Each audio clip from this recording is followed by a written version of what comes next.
Jaitapkar builders and developers 20 वर्षांपासून गृहस्वप्न साकार करणारं एक नातं विश्वासाचं।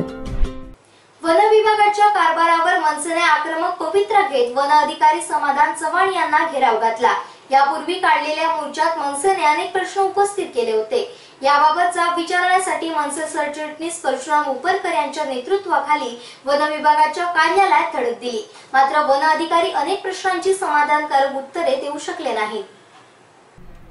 वन विभागाच्या भोंगळ कारभाराविरोधात मनसेने यापूर्वी अनेक मोर्चे काढले, आंदोलने केलीत, मात्र याची दखल वन विभागाने घेतली नाही। मनसेने यापूर्वीच्या मोर्चात अनेक प्रश्न उपस्थित केले होते, तसेच वन विभागाकडून अनेक आश्वासनेही देण्यात आली होती, मात्र याबाबत कोणतीही कारवाई वन विभागाकडून करण्यात आली नाही। याचा जाब विचारण्यासाठी मनसेने आक्रमक पवित्रा घेत उपवन संरक्षक समाधान चव्हाण यांना घेराव घातला, मात्र यावेळी वन अधिकाऱ्यांकडून समाधानकारक उत्तरे मिळाली नाहीत। त्यामुळे तालुकाध्यक्ष गुरुदास गवंडे, दत्ताराम गावकर, कानू दळवी, प्रसाद गावडे, विजय सावंत, राजू कासकर, संतोष भैरवकर, आशिष सुभेदार, विठ्ठल गावडे, अतुल केसरकर, शैलेश नेरकर व आबा परब आदी उपस्थित होते। विभागाच्या अंदाजित कारभाराबाबत 19/11 काढलेल्या मोर्चा संदर्भात ज्यांनी काही प्रश्न ठेवून दिले होते त्या प्रश्नाची उत्तरं घेण्यासाठी आलेली होती, पण आज वन विभाग अनास्थ दिसलेला आहे। कोणत्या प्रकारची उत्तरं दिलेली नाहीत।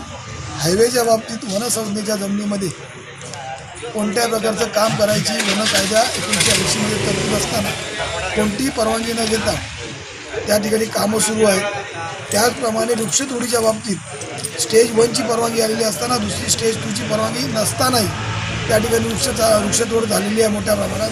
आणि या वृक्षतोडीमध्ये मोठ्या प्रमाणात गैरव्यवहार हायवे विभागाकडून आणि या फॉरेस्ट विभागाकडून झालेला आहे। याचा सर्व जाब विचारण्यासाठी त्याचबरोबर सिंधुदुर्ग जिल्ह्यातल्या अनेक ठिकाणी क्रेशर वन जमिनीच्या बाजूला लागून आहेत, त्यातली एक सोनुर्ली वेतीये या भागामध्ये उत्खनन करण्यासाठी दिलेले आहे। त्या ठिकाणी पण मोठ्या प्रमाणात वृक्षतोड चालू आहे आणि वृक्षतोडीवरती वन विभाग कोणत्याही प्रकारचं नियंत्रण ठेवत नाही आहे। कोणत्याही प्रकारच्या वन विभागाचं जे वचक राहिलेलं आहे ती आज पावसाचं प्रमाण कमी झालेलं आहे, पाण्याची पातळी 200 फुटापेक्षा खाली गेलेली आहे आणि याला सर्व कारण हे जिल्ह्यातलं असलेलं वृक्षतोड आणि वृक्षतोडीमुळे या अशा प्रकारचं होत असताना वृक्षतोडीवर नियंत्रण ठेवण्यासाठी आज शासनाने DFOला नेमलेलं असताना DFO याकडे पूर्णतः दुर्लक्ष करत आहे। याबाबत आम्ही जाब विचारण्यासाठी आलो आहे। आणि हायवेच्या अधिकाऱ्यांनी अशा प्रकारचं वन विभागात काम केल्यामुळे त्यांना नोटीस देण्याचं त्यांनी मान्य केलेलं आहे।